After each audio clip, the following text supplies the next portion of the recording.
Welcome back, everybody. Another week, another episode of Unranked Podcast. This is episode, I literally just looked it up and I forgot that quick. I believe it's number 9. We're going to go with 9. We literally just counted this for, I actually talked about this for 60 seconds before we got on here. And I forgot that quick. But anyways, yeah, thanks for tuning back in. I'm going to start it off, just talk a little bit about Michigan football, talk about that clown, Urban Meyer a little bit. Just trying to chat about what he's got going on these days. Hope he had a good weekend off.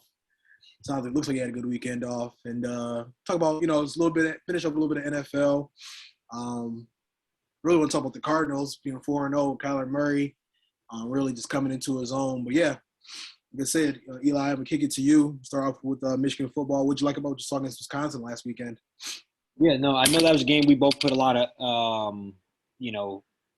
cadence on. We thought it was both going to be a big game for them, and I was pretty impressed. To be honest, I thought we handled it pretty much from the start of the ball game. I think we kind of knew what we were doing. Obviously we blew it open, later into the game, but I think, entering the game, I think we had a mindset that we were going to be a little different. I think we were passing a little more. We opened it up some. We were letting Cage step back and throw more. I think he finished somewhere in the mid-20s as far as passing goes, which was increased like 10 or 12 passes.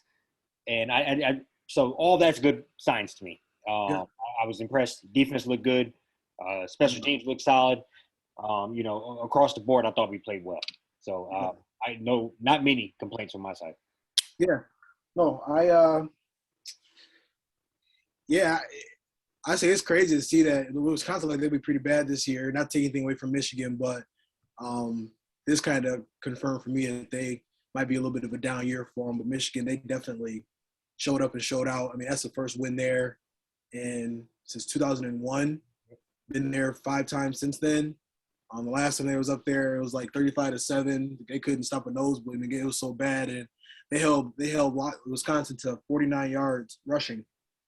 That's like one of the lowest totals they've had in a very long time. And I also saw that they pressured Wisconsin 29 pass attempts, and Wisconsin as a team had 29 pass attempts. So the quarterbacks were basically running for their life the entire game.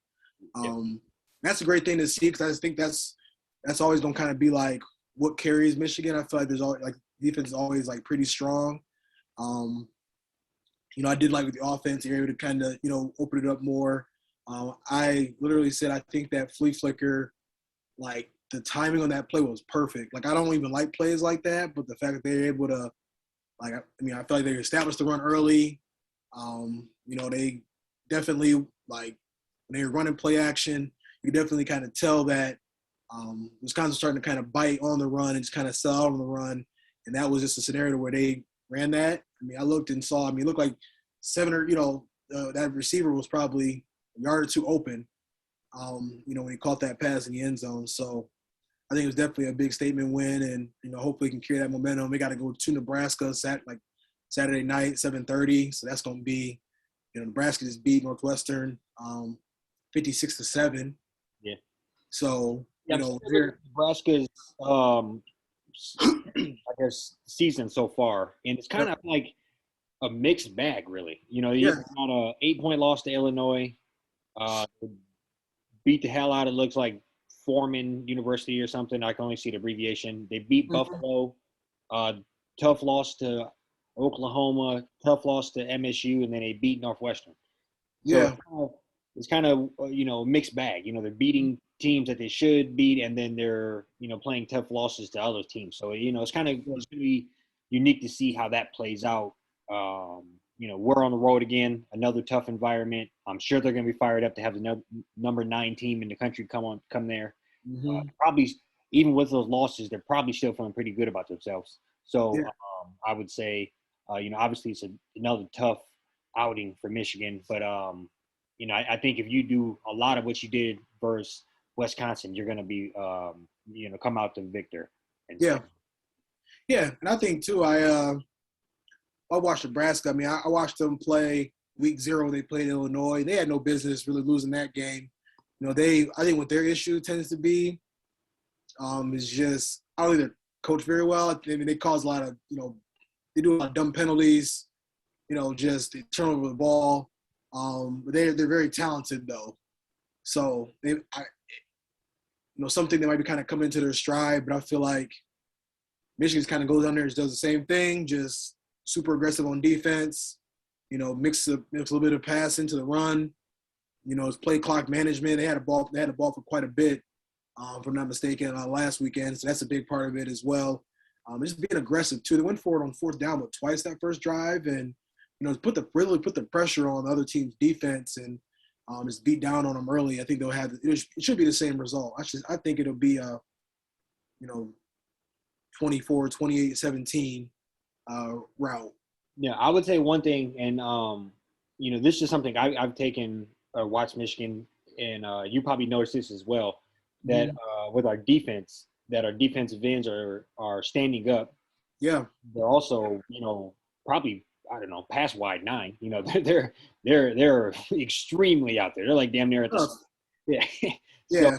So, I think that's going to be unique to see that play out versus a running quarterback, and with Martinez. So I kind of want to see how that'll play out, because I think that might be a lot of there's a lot of stuff you could do with that offensively if with those defensive ends lined up so far out there, just get a lot of cheap free yards. Yeah. And put a lot of wrinkles in from an offensive standpoint. So that's something that kind of I just not having seen our defense respond to that yet. That does kind of scare me. So going into it, but I do fully expect us to win this. This should be a game we take care of. Whether it's a tough outing, I'm sure it's going to be, but I think we should come out at the end. But that's something that I'm curious to see how that defense responds to a running quarterback, which we haven't seen yet. We've honestly been playing a basket full of garbage quarterbacks so far. Yeah. I think one other thing I'd like to see a little bit more of too, I just want to see a little bit more zone on defense. Like he's super aggressive. He's not like how – I mean, they were definitely running some zone last weekend. Like Don Brown used to just man blitz. Like, just not really even giving any different looks to the offense.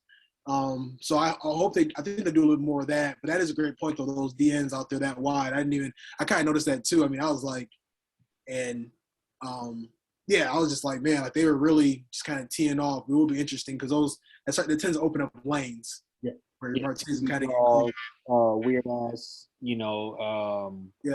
inside handoffs, option handoffs inside the tackles, weird shit like that. I think you might be prone to get attacked with. So. Yeah.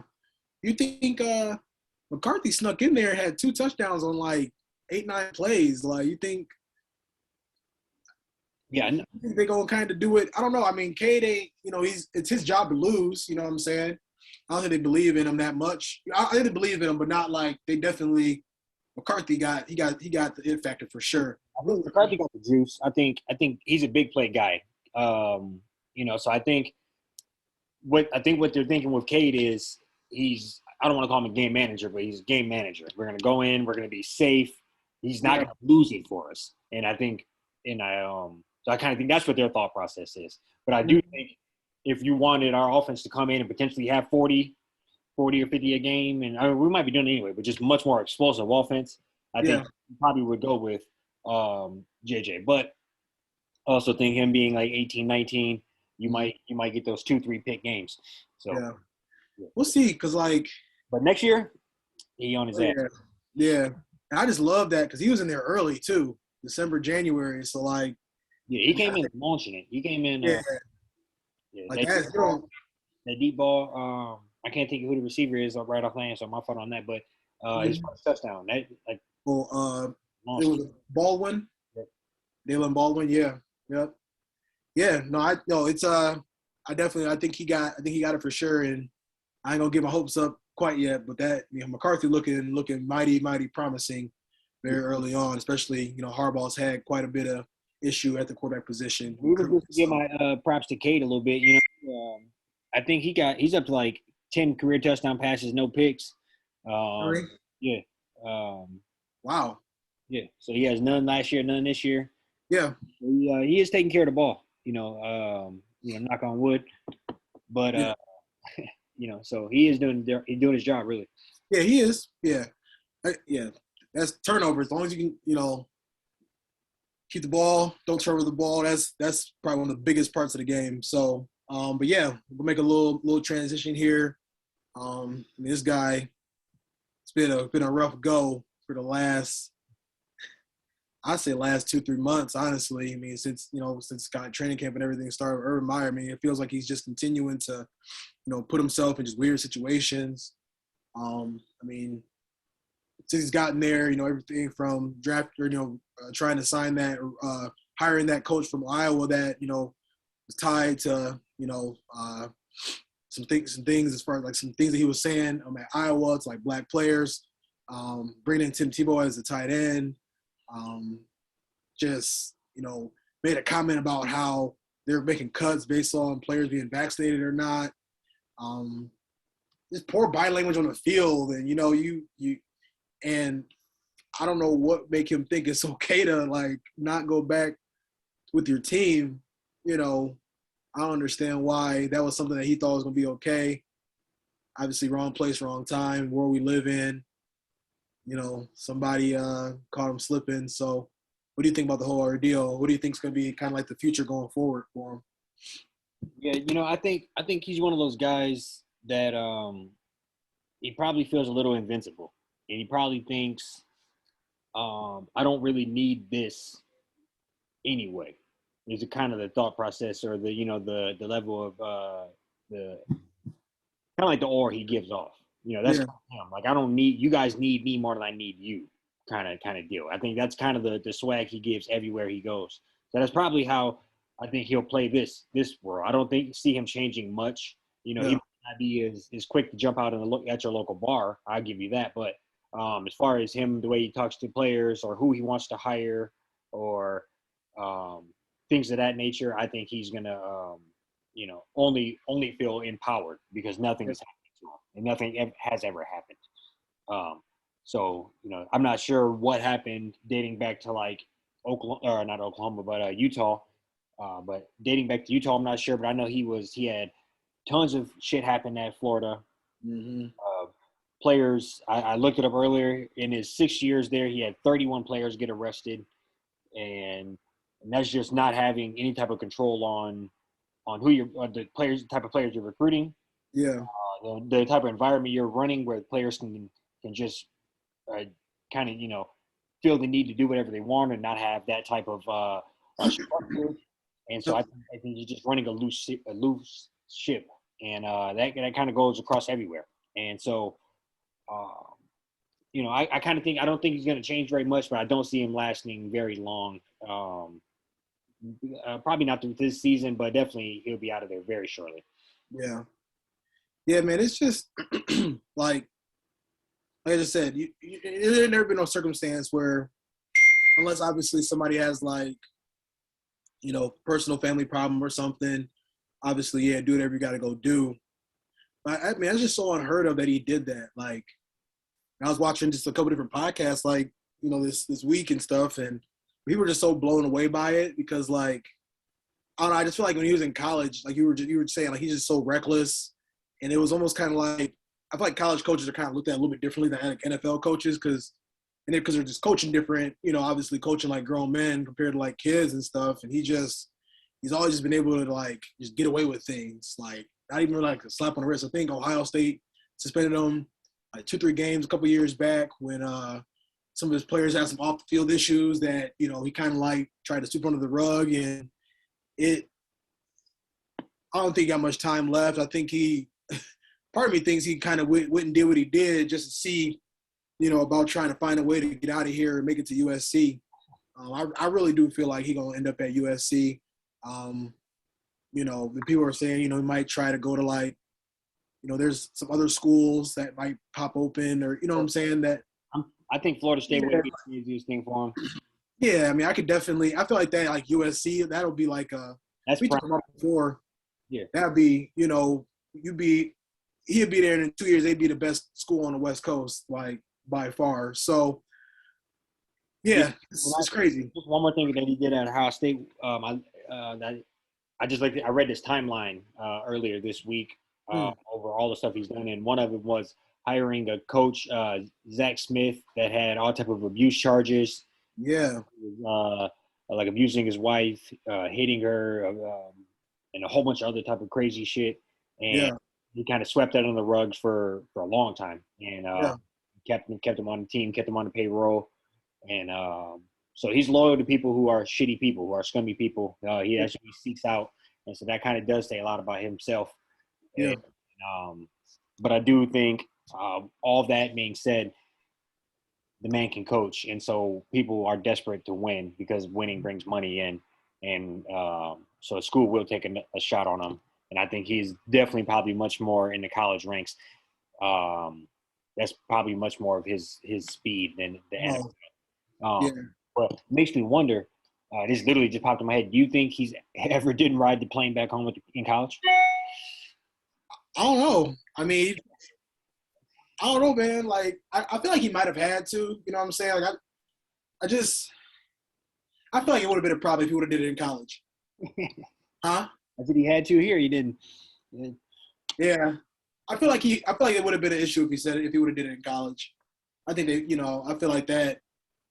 That's why I just feel like it was just some purpose type shit. I feel like he's like trying to kind of weasel his way out of this situation.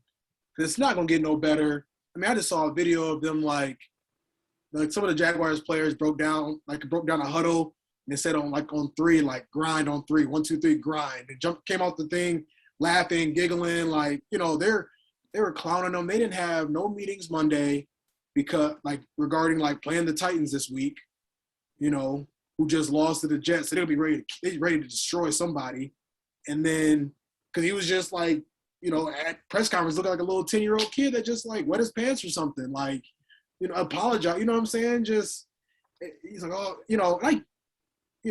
I don't really have much. I don't have any sympathy for him because he always, it was the health issue why he, left Florida, and then he joined one of these college football things, just traveling all over the country working probably as much as he was when he was coaching, and then he went back to Ohio State, and then stuff started happening there. There's more health issues, and then, he stepped away again, and now, he goes and coaches. So his whole career, he's a great coach, like you said. People will definitely bring him in to help them win, but when are people gonna be like, all right, this guy just kind of sucks? We probably just need to start to hold him accountable for what he's doing, Yeah. And I think, depending on those videos. I like you said, it is none of our business really what he does as far as that goes. But I think where it will come an issue is if they are younger, when you're viewed as a man of power or a man of influence, and you're hanging around college campuses or things like that, and using that. Those are when things like that happen. That's when the stories come out, and the allegations come out of different things happening. And I think those are just all things that it just get out of hand. And I think that is what altogether, this is entirely what it is. It's just an out of hand situation. If you're not coaching this team, you're not developing Trevor Lawrence, you're not developing any of the other players that you have in that locker room. And you're just riding around basically just using your coattail that you're an NFL coach. Yeah. I think that's kind of what it's boiling down to. Yeah. Yeah. And he was in the freshman dorms at Florida, So it's just I don't know. But like you said, I mean, this stuff, it'll start to kind of come back. I mean, this was just one of the things we live in this world now where you popular, you famous, you own for NFL head coach. Last place you need to be is at your own your own bar in Ohio after y'all just lost to the Cincinnati Bengals, blowing a 14-0 lead at halftime on Thursday Night Football. It's the last place you need to be. And that's what it comes with the territory. Everybody, everybody deserves to, lay their hair down and everything. But I mean, and like you're saying, I mean, let's just be honest. Out of all professional athletes across the board, I can't think of a video where I've seen, hey, that's so and so dancing with a random chick, not his wife, surface. So because there's a level of respect and dignity that you got to have with even if the bullshit things you're doing. And those guys are just not in that. He's clearly off the rails. He's just clearly off the rails and not even having respect for his job, for his, the situation he's in or anything. Yeah, right. Yes. So, yeah, it'll be interesting to see how it unfolds. I think personally, as soon as they get eliminated, and I don't know, that's how I look at it. Everybody knows we're going to make the playoffs this year, but I just also feel like as soon as like that, playoff contention, I already feel like they might be trying to look for another option like now. Like I'm pretty sure the Jags are kind of like, all right, yeah, they know. About UFC, you going to UFC, like who else can we bring in? Try to like bridge the gap because I mean, the season for USC in like mid-November. You know what I'm saying? Like that could be the time they really start to try to get on that phone and start talking to. They probably already talking to his people. He already said he's not gonna resign. I don't believe a thing that man says ever again in my life. I never did, honestly, to begin with, but like I'm definitely not believing that he's not gonna resign. Like it's clear as day that he don't want to be there no more. He don't know what he's doing. Yeah. Like so I already lost respect to the team. It's like, I mean, at this point, like what you gonna be able to do? You can't put on the helmet and play with him. Like I don't think there's any way he can kind of like be able to recover from this, except for going to USC. Except for failing on a situation like he always does. Yeah. The only way this can come back to haunt us is if he gets fired in like 2 weeks and then he goes and become a consultant for Ohio State for the rest of the season. Oh God. Oh man. Yeah, that's probably the only. Yeah, he'd go be AD there. They don't want him. I don't even know. Yeah, I don't know. But like I said, I think you're gonna see him in a couple months just at the podium in Los Angeles, California. Just fight on. You're gonna be up there just waiting.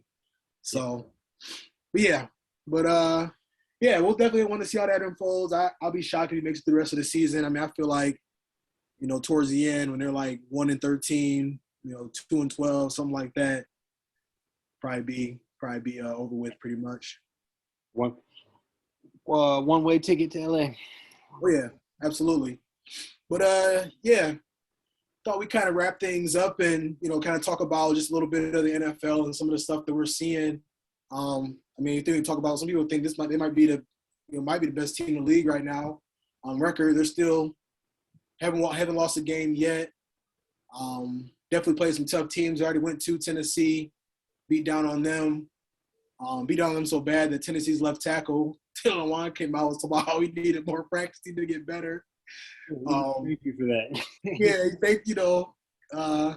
And then you got then they just beat down on the Rams, something serious. Like I did not see that coming at all because Rams looked not at all dominant up until this past Sunday, and it was in LA.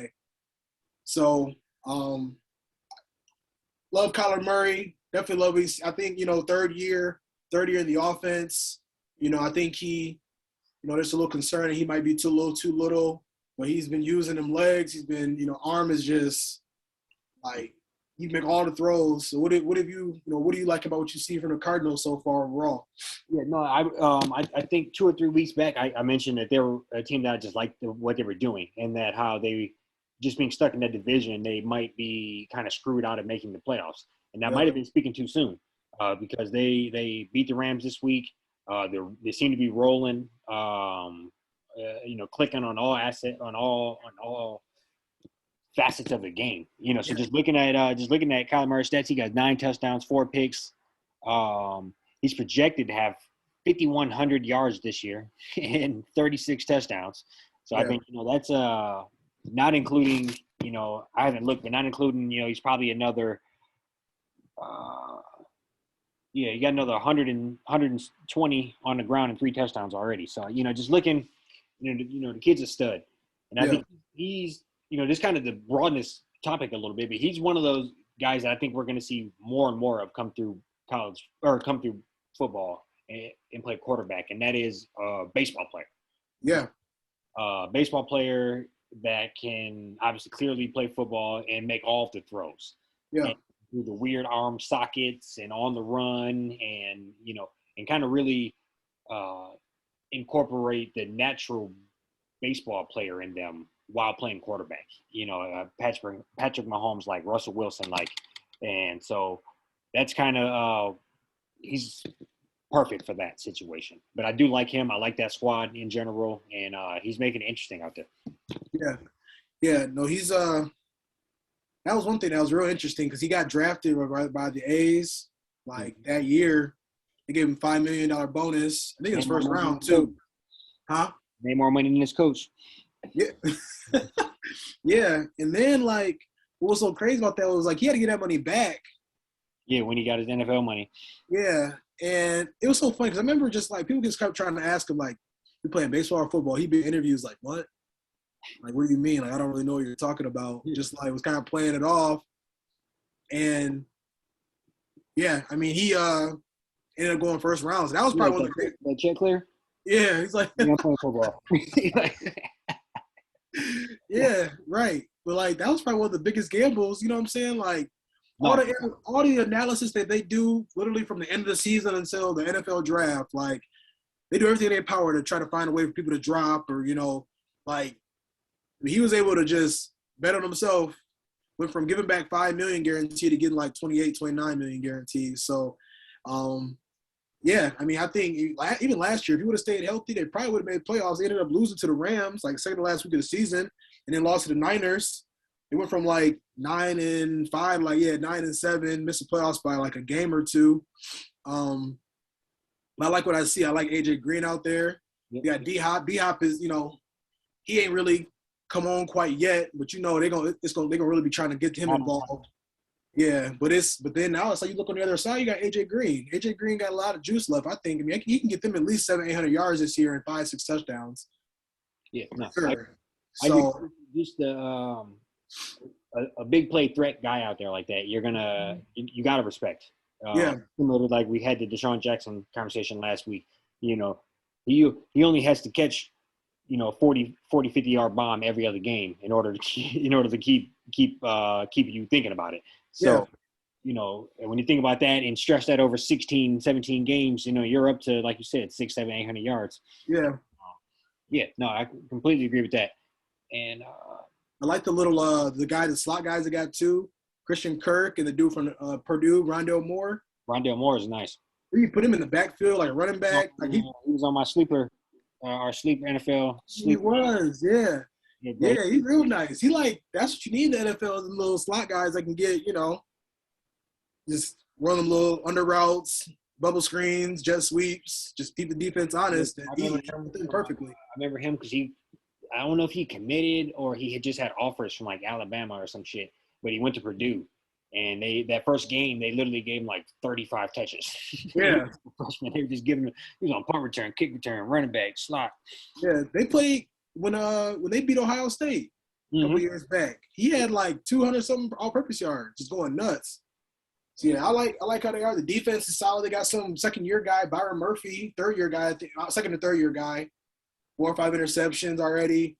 Chandler Jones. You know what's so crazy about Chandler Jones? He won a new contract and was like sitting out in training camp. And I think they might his franchise tag him or something. First game, 5 sacks. Yeah. That's the way to just go get that money. Like, so what you think their ceiling is though? You think? I mean, I think the NFC is definitely the toughest. I mean, they're already in a tough division. NFC is the toughest conference, I think. You probably got at least like you got the Bucks, Rams, maybe like the Seahawks, Cowboys in there. I mean, I think it's tough to say right now. I mean, they just beat the Rams. Seahawks aren't looking the greatest. Yeah. So, it's tough to really count them out and say that I couldn't see them, coming out of that division or being what would be the wild card out of that division, I guess. Mm-hmm. So I could see them sneaking as a wild card and be a team I wouldn't want to play. I would hate for that. It's really tough when you like so many people, but I like damn near every team in that division. I like the first 3. I like the Seahawks, or I like Russell Wilson. Yeah. I like Stafford, obviously, and I like Kyler Murray. So, it's kind of Trey Lance. I like Trey Lance gonna be. Oh, true enough. Yeah, I think Garoppolo's finished. I really like him, but as far as the other three, it's kind of tough to say who I want to see ride the bench for one playoff team. Right. I would personally want to see Stafford get in. So if I had to pick between one of the two riding the bench, it's gonna be tough. But I think right bench cut right now. Go. Yeah. I'm gonna go too. Do it. Give me. All right. We just going off those three. All right. Yeah. So, woo. All right. I'm starting Russell Wilson. Okay.